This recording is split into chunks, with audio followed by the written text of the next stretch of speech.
Welcome to new TV Telugu.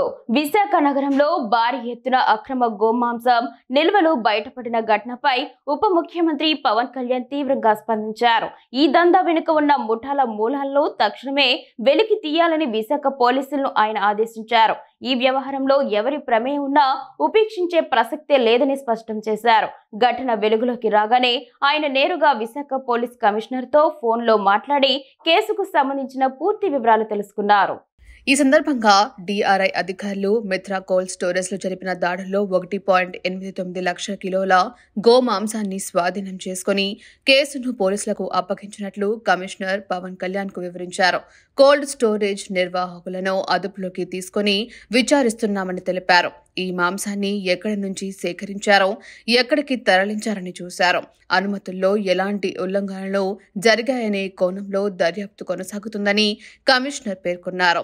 దోషులపై కఠిన చర్యలు తీసుకుంటామని ఆయన హామీ ఇచ్చారు. అక్రమ గోవధ, గో మాంసం విక్రయాలు, ఎగుమతులను ఏ రూపంలోనూ సహించేది లేదని పవన్ తేల్చి చెప్పారు.